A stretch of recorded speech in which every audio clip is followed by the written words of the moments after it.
100 years ago, the dark wizard Hollowell raised an army and tried to conquer the world. He was stopped by an unlikely hero, Sheriff Aesop Stormwood. As Hollowell died, he prophesied that he would be reborn twice more and rise again. Stormwood looked him in the eye and said if Hollowell did, his descendants would strike him down.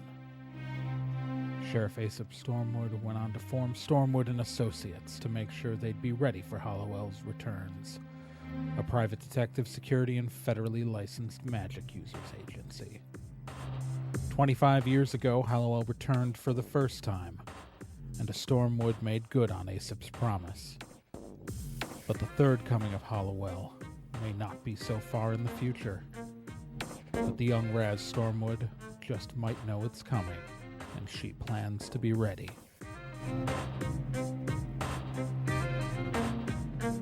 Previously on Stormwood and Associates. Okay, a lot of stuff has happened. The team got hired to recover a stolen car.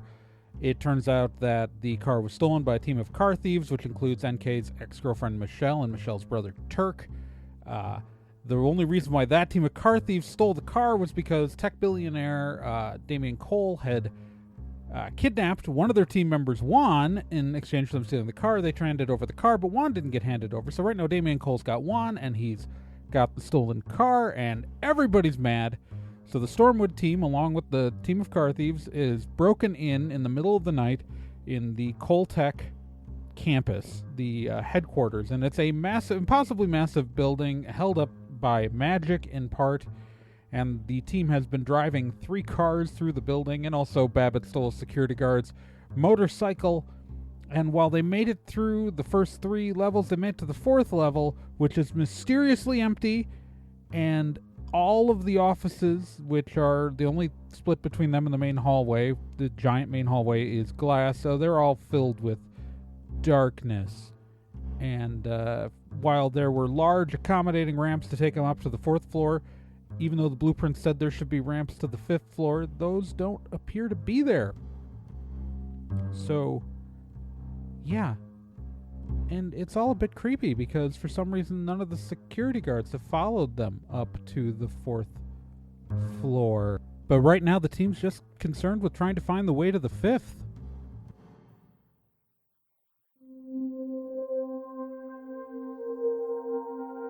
You know what? I wouldn't be surprised if it was magically hidden, seeing as Bill said that this building is pretty much completely made of magic, or at least being supported by it. I was about to say supported by, not made of. Okay.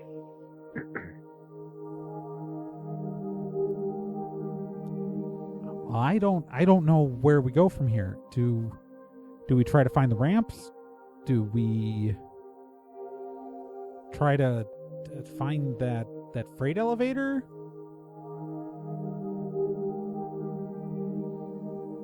And this floor is spooky as heck. I don't know when Michelle got so Minnesota, but it's been bleeding in, and I'm just going with it at this point because what else am I going to do? I've only got so many voices.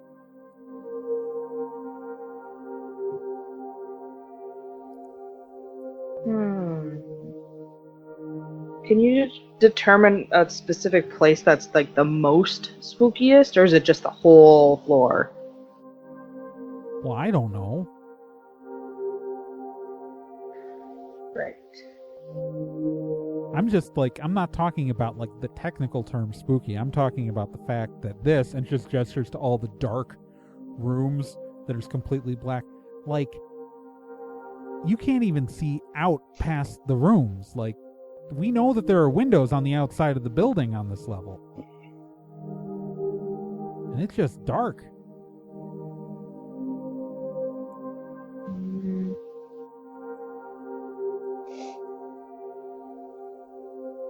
Also, how many guys on motorcycles did you find? Who keeps motorcycles on upper levels of a building? I don't know. I took out 3, and there were another 4. I had 7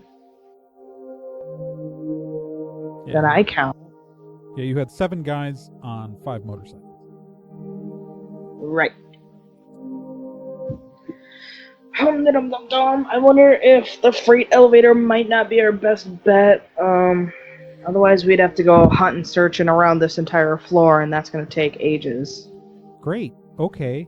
So, have you seen anything that doesn't look like an identical blackness off of this main path? Good question, GM. You haven't. Okay. You've seen down ramps to go back down.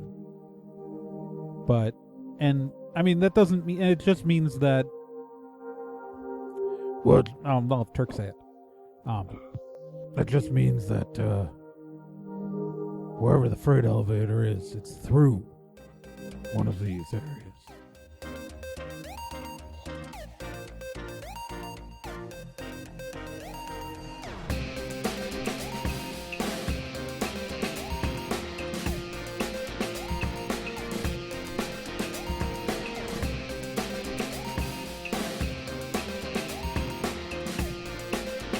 If there's a problem, they can solve it. If you need to find someone, they can do it.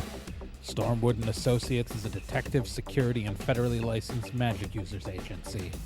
If you need help, they'll be there.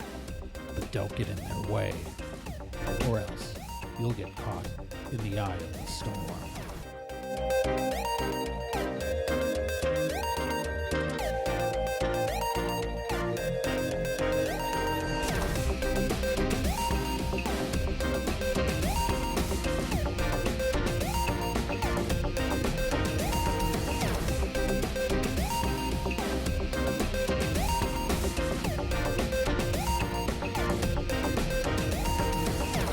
And I'll say at this point that NK's car, because they were going up to level 4,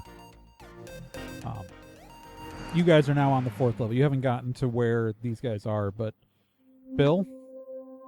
Yes. Are you detecting spooky? Yes.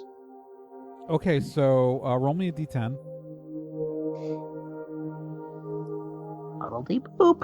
Only 5. Your brain is screaming.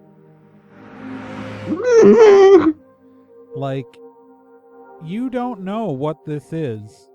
You know that the car is up. So you know the car's on the top level, but also whatever this is, you don't like it. Ow! Ow, ow, ow, ow, ow, ow, ow, ow. Oh, this is not good. I don't know what it is, but I don't like it at all. Babbitt, you were going up to the 4th level too, right? Yes. All right. Okay, so it's interesting. You switched direction. No, you didn't switch directions. No. He was going. No. So you went up to the 4th level, and you pull up and see the 2 cars parked where Turk and Raz are still in the Challenger, but Michelle and Walker are standing outside of the Toyota that Michelle's driving. And just kind of pull up behind them. Hey, guys. What's going on?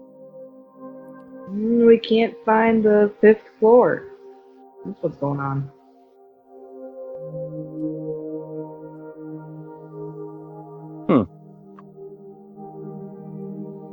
No ramp for it. We have no idea what's behind any of this. I mean, I could get the blueprints up so we could figure out where in the level we are based on the door labels, so we can, because we know where the freight elevator is. Mm-hmm. Good idea. Let's Yeah, do that. find that. All right, so, all right, so Turk gets out of the car, pulls out his Palm 3, pulls out about 5 cables, pulls out a Nokia, an old Nokia 5100 series, plugs the series of cable, jacks his Palm Pilot into the Nokia through a handful of wires nest of cables. And, like, there are like 10 cables that are just kind of tied into this that he's not actually using, that I don't think he can like actually get separated. And he starts pulling up some sort of browser and blueprints, and he gets the blueprints back up. Technically, this is research, so I'm just doing all this for flavor because it's fun. He goes, okay. So, and he points kind of the way that you guys came from. So the elevator is on the north side of the building. And so it's that way. Like, I know it's between sections A5 and A7. Because all of these sections around the circle have like a code. And then what level you're on, like it's the same.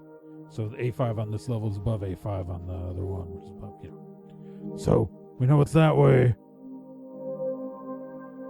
It's about a quarter mile that way. Well, go live your life. Yeah. It's always something. Great. And yeah, he's obviously relaying this information to NK and Bill, who are turning around because it's behind them.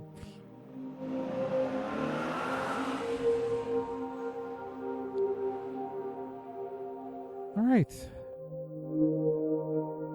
So is everyone gonna get and drive to that section of the building? I think so. Yes. Seems like the best idea. Seems like that's where everything we need is. All right.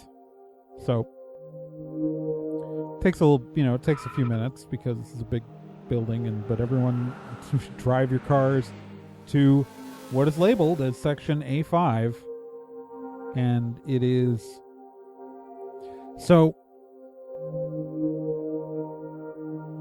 what you find yourself at are most of the times the doors into these areas are just normal doors, but it looks like at this point, because this is where the freight elevator is, somewhere in the darkness, because it just looks like it's glass and then there's just black a few feet beyond it, like lights only going so far to illuminate, and you don't know what's back there.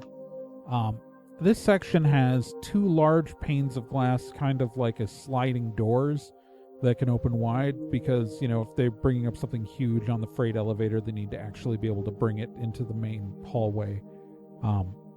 So it's a pretty simple, like, sliding glass door mechanism where the two glass doors that are like, and these are huge glass doors, like it's these are pretty big. And I will say that there is a lock that we might need Babbitt to pick, but it's not a hard lock. Or you can drive a car through it if you want to risk the damage to a car, because it's glass. But yeah, it's these are two huge sliding glass doors that kind of part in the middle, that are probably like these things are really wide doors. Like, you could probably, if these doors are wide opened all the way, you could probably drive all three cars side by side into this area and not have them touch each other and still have extra room. Jeez. Well, it's just that these are doors that are meant to pass, so like large, like, servers could maybe be rolled through, like just any sort of equipment that needs to go to the rest of the physical level has to be able to pass through this area. Understood. It's just the scale of it. Yeah. It's big. It's a giant building. This is an impossibly large building. This building is larger than any real office building in the real world.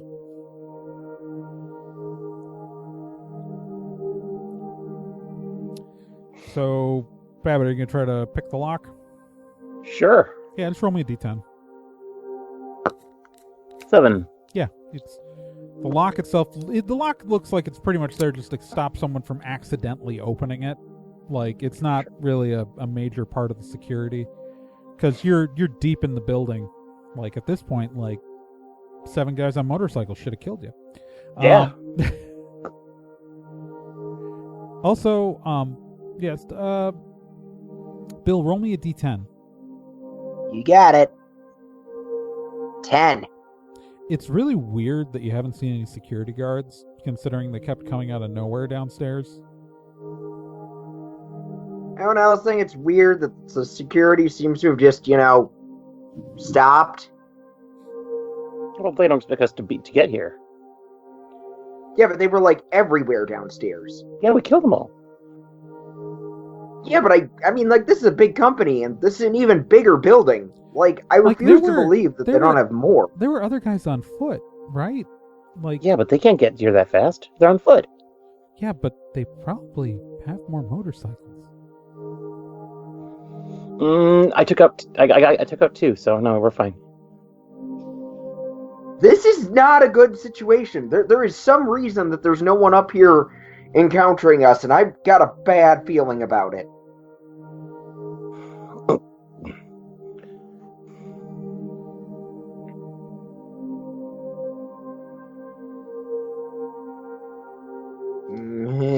I'm fine with it. Now let's go through these impossibly large doors and hallways. Oh boy. All right, so you're gonna slide the window, the doors open. Yes. All right, so you slide the giant glass doors open. They slide absolutely silently. As you push the left one to the left, the one to the right also moves equally. So it's they're connected on some sort of powered system, but it makes absolutely grocery store doors. Yeah. Yeah, like that, only much bigger and perfectly silent. That's not unnerving. Well, it's if you perfect perfectly silent sliding shades, then it's only another step to perfect perfectly silent sliding glass doors, right? Yeah. I made a Twin Peaks joke. Nobody got it. It's okay.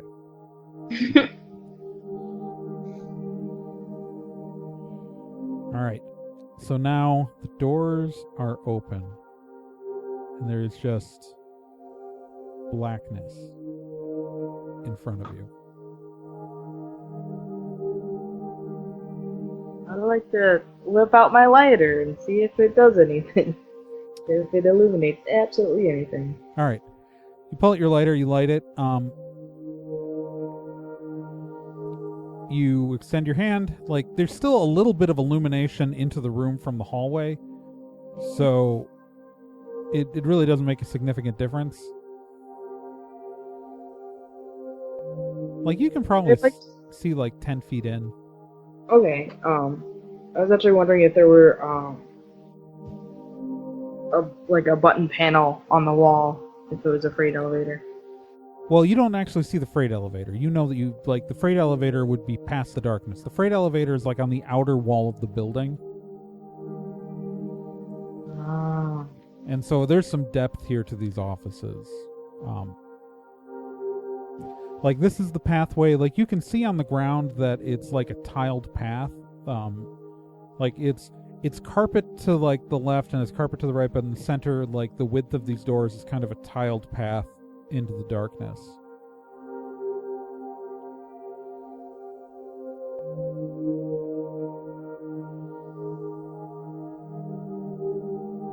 Well,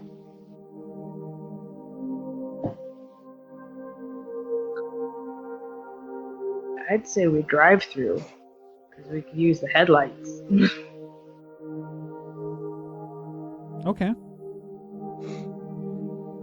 So I'll go first. Babbitt's gonna go first? Yeah. Alright. Slowly. You're gonna turn... So you got the bike headlight on. Yep.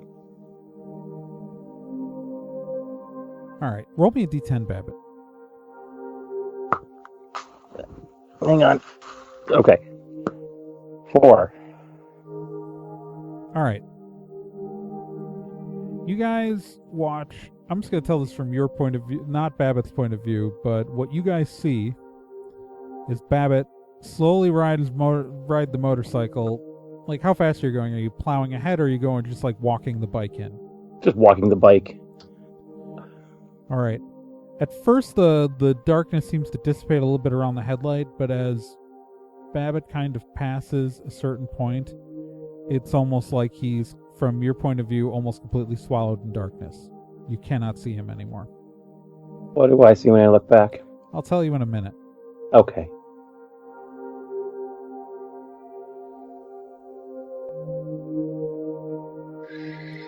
It's probably magical darkness, which is annoying.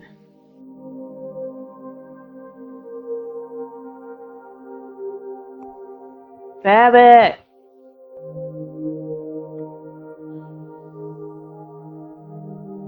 You get no response from that call. Oh boy.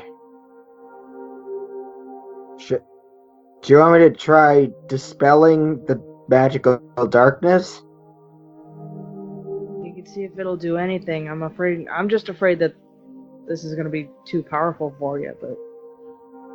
Alright, so what are you specifically trying to dispel? It seems like this darkness seems like it's magical. Unless I'm mistaken. Okay. So I was going to see if I could dispel the darkness Right, itself. no, but specifically the darkness part. Yes. Alright. Making me real uncomfortable, but yes. Alright, so you dispel the darkness, and you're able to dispel some of it, not all of it. You clear a bit of the path ahead. Alright, so Babbitt, you went into this darkness. As you entered the darkness, what happened is what you saw around you is your motorcycle's illuminating some of the area around you. But other than that, you were fine. But suddenly it's dark behind you as well. Okay.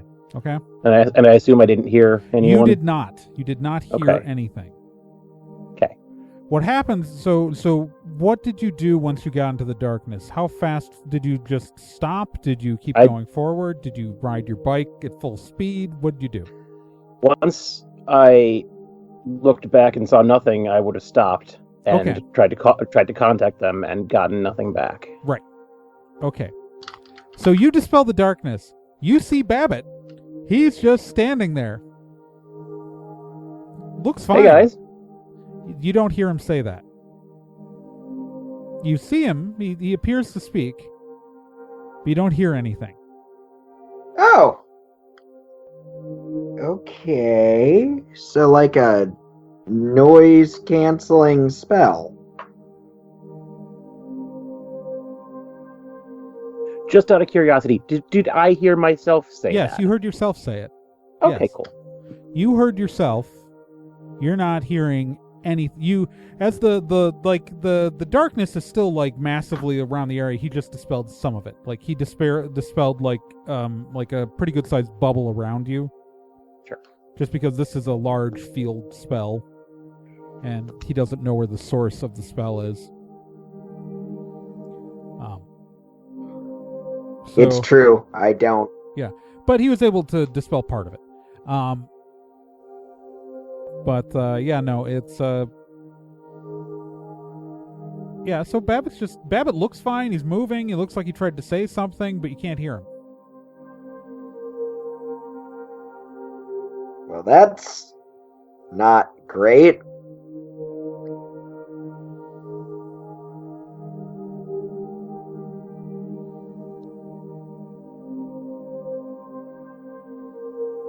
I mean, he looks like he's fine. Does he speak sign language or anything? He gestures for you guys to come on.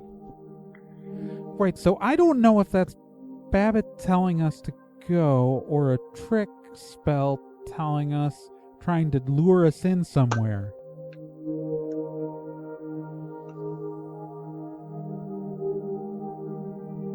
I mean, I'm pretty sure that's him. Yeah. Confused, Babbitt will walk back. All right. Roll me a d10. 8. You manage to walk back. A little more difficult than you thought it would be. But yeah, you emerge and back into where, and yeah, no, you can hear everything, all the sounds back. Yeah. Oh, okay. Okay, so it's quiet in there. I mean, I could hear myself, but I couldn't hear you guys. What's going on? Okay, so you're fine, right? Yes, I'm fine. Yeah, we couldn't hear you when you were in there. Yeah, I got that. So it's an area where you can't hear anything or see anything that's coming.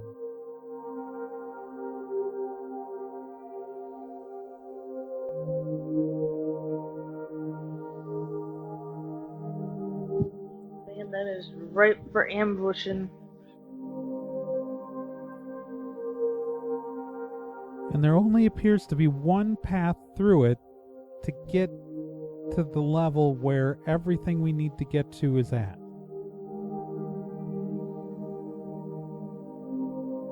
Yes.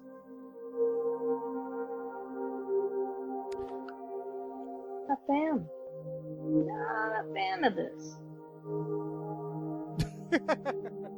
Okay, we'll see if you guys think of that.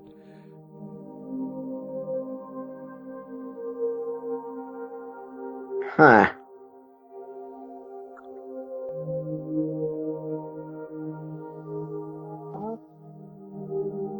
Guess we don't really have any other choice, do we? I mean, don't we? Do we?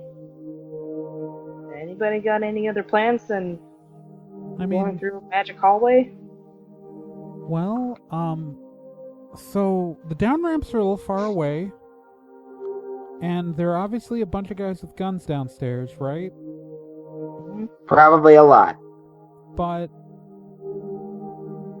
so okay, it's a straight line from here to the elevator, and that elevator can get us upstairs. But it's a freight elevator. That goes to all levels of the building.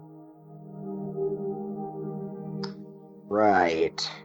We should So be able to access it downstairs. So if we went downstairs and got on the freight elevator, we could just, bypass whatever the hell this is. Because it's horrifying and bad. But it does mean that we've been here for a while.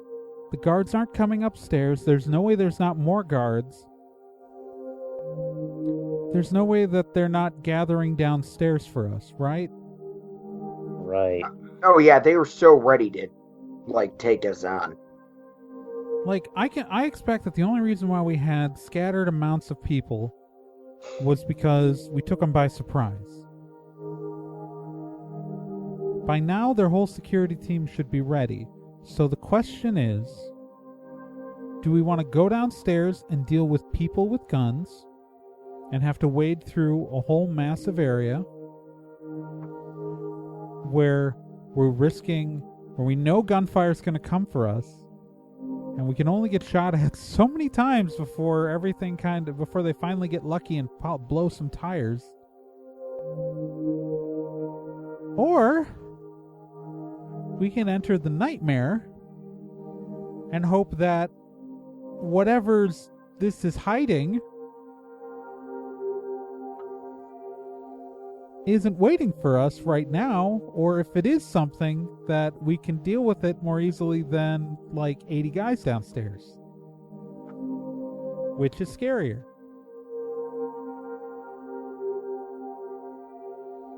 Oh boy.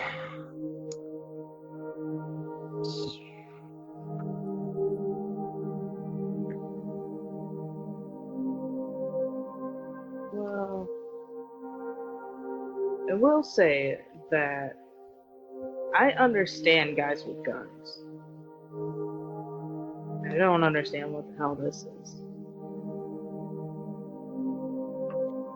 Yeah, this is pretty intense. Whereas we've killed a lot of people with guns over the years.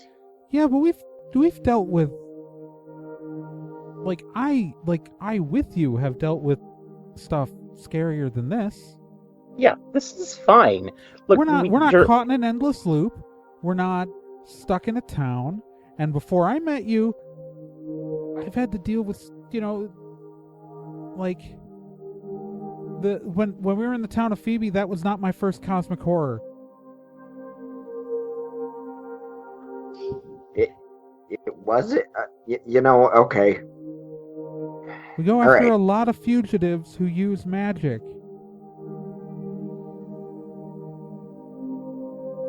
Okay. Yeah, they might be planning on. Maybe they know that this is creepy, and they just plan on people being freaked out and coming back that way.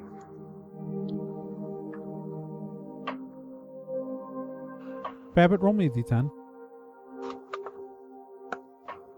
6. Okay. I mean, whatever you guys want to do. I say let's brave the void.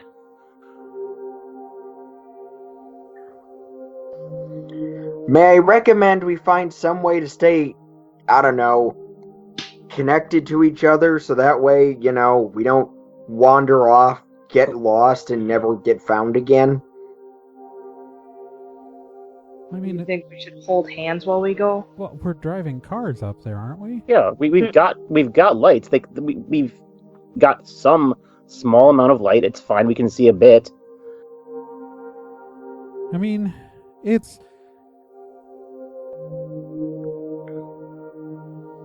I'm willing to do whatever you guys want to do. We got headlights. I mean, I'm betting that with the dome, I'm betting we'll be able to hear at least within our own cars. Okay. Yeah. Keep the windows rolled up.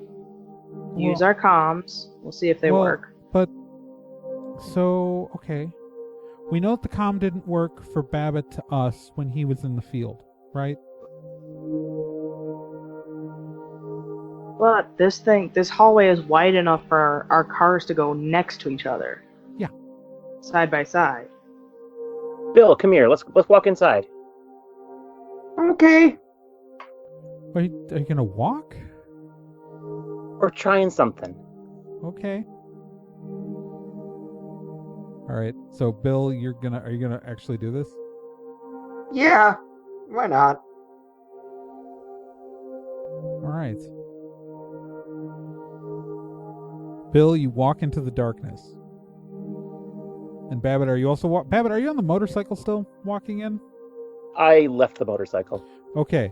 So you two are just gonna walk into the darkness. I've got my phone out. Okay, you have your phone out. That's important. Bill.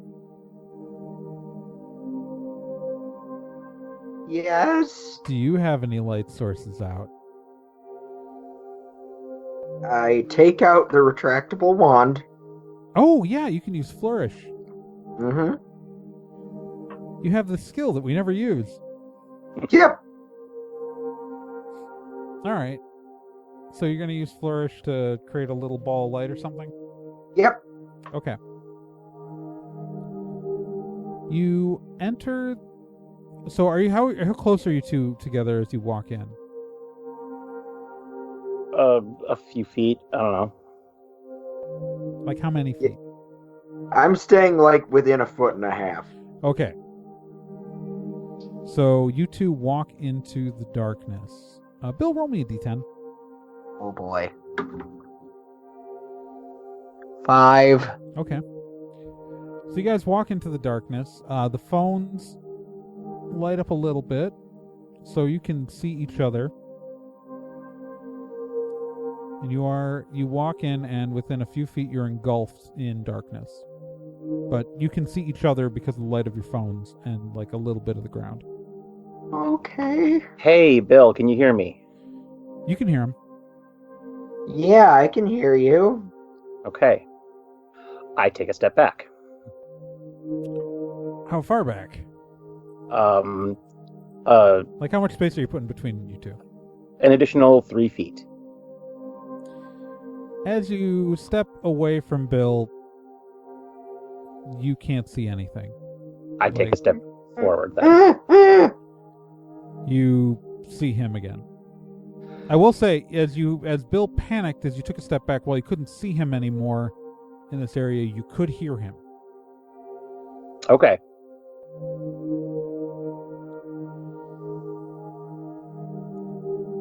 So you two are still standing in the darkness. Babbitt, roll me a d10.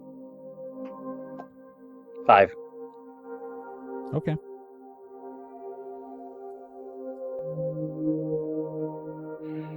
Okay, Bill.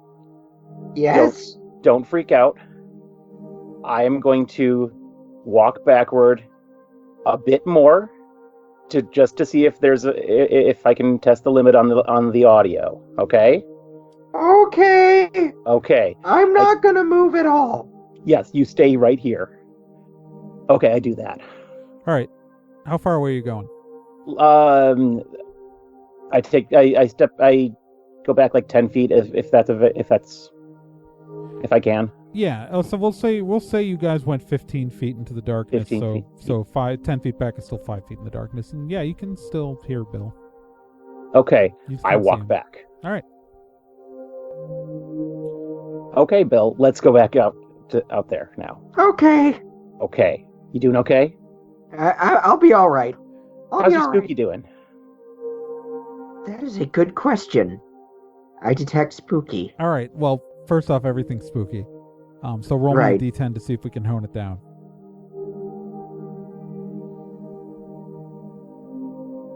9. Oh, my papa. It's bad, yo. And you can Oh, tell boy. that it's been getting worse.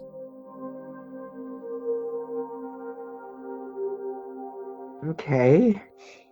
All It is escalating. The spooky is escalating. right. Are you guys going to step out of the darkness? Yes. All right. Bill and Babbitt emerge from the darkness. I fill them in on the logistics of how this thing works. Okay, sound within the field still travels, just light doesn't. I want to point out, I'm very proud of myself. I constructed all of this using the rules. Using existing rules. I'm not just BSing this.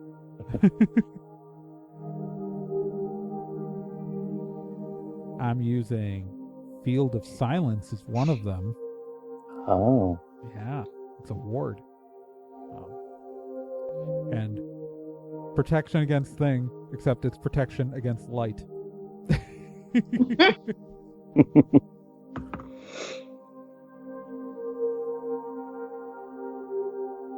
I fit things into the system instead of just BSing because we've developed it enough.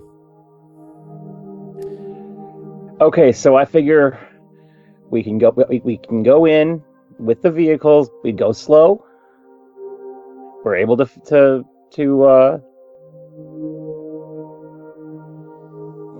hear each other fine. So I don't know. I guess we should just figure that out then. Once we're in there. Okay. Let's do it. All right. So, Babbitt, are you riding the motorcycle or getting in a car? Motorcycle. Okay. I'm assuming everyone else is getting in a car? Yep. All right. So, the Supra, the Challenger, and the Golf. So the Challenger with Raz and Turk is in the middle, the Supra's on the left, the Golf's on the right, and where's the motorcycle?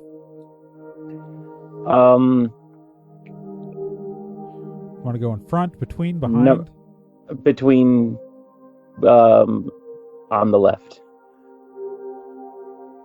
All right, so between the Supra and between Michelle's car and Turk's car. Yes. Okay. So, you guys slowly roll into the darkness because obviously you can't, once you turn the headlights on, you can't see more than like 5 feet in front of the car. So we are idling into the darkness. how far apart do you think? Well, I guess I'm controlling all 3 cars, so I guess like the cars are about just close enough where you can kind of see them still. Like they're at the like the edge of fading. So, Babbitt, you can still see both of the cars you're between pretty clearly. Great. And so, like Raz, you can see Babbitt, and Raz, you can see all the cars, Raz, Good. where you are. Babbitt, roll me a d10. 9. Okay, Babbitt. Yes, Trey. I'm trying to figure out how to describe this best, because you rolled well enough where the worst thing's not going to happen to you. Oh, okay. You, as you're riding, you hear something from above and narrowly duck as something like flies right over your head. Like, Oh, shit. You could feel it like the breeze whoosh by your head as like something narrowly missed you. There's something in here. I felt it flying over me. It swooped down. Frickin' course there is.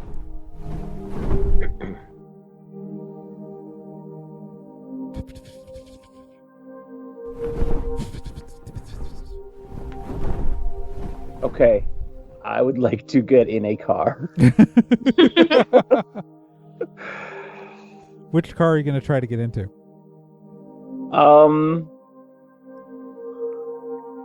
Okay, can we stop? I would like to go around and into the car I'm supposed to be in. So the Golf? Yeah, I was going to say the Golf's the only four-door here, I think.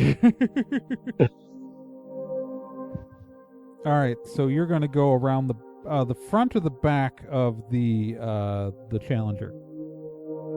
The front. Okay, roll me a d10. 1. So, Babbitt, as Yes. you cross in front of the headlights of the Challenger in a position where everyone can see you, suddenly so all of you guys are watching as Babbitt is illuminated by these headlights. Suddenly he is yanked up into the air and into the darkness. Ah, holy shit! Ah! Babbitt, you don't know what's happened, you just know you've been ripped up violently. You haven't been hurt yet. But Yet. but as we've established here, your comms are working. Yep. Yep, I'm screaming. You're.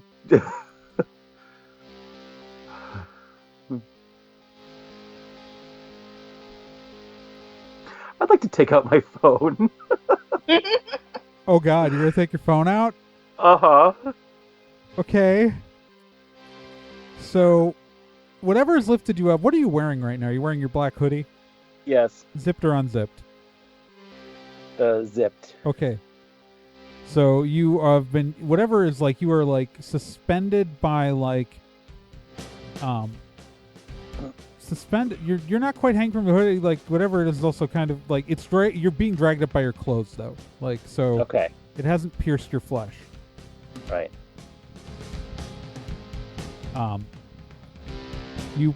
You're pulling your phone out of your pants pocket. Yes.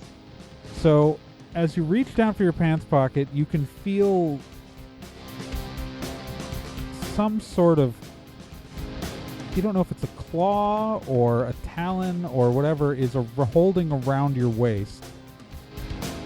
You pull your phone out, and you're using its flashlight or just using the phone screen? The flashlight. All right, you turn on the flashlight. What you see in front of you is a large black triangular head with 4 black eyes shining back at you, and it smiles a white, sharp-toothed grin at you.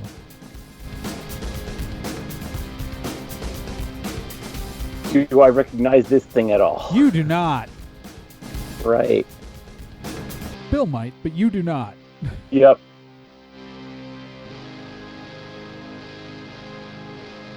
It tilts its head and just makes a noise of...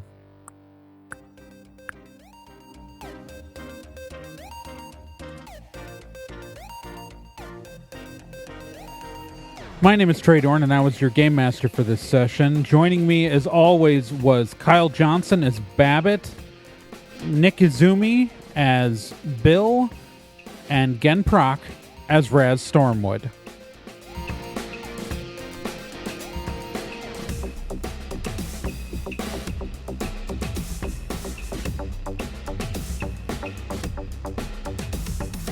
Stormwood and Associates is a production of Nerd and Tie. You can find more information at nerdandtie.com/Stormwood. You can also find us on social media at Nerd and Tie on Twitter, nerdandtie.tumblr.com, and facebook.com/nerdandtie. This podcast can be subscribed to on anywhere that major podcasts are found: iTunes, Spotify, Stitcher, Podbean, and quite a few other places, and anywhere that takes an RSS feed as well. To be continued.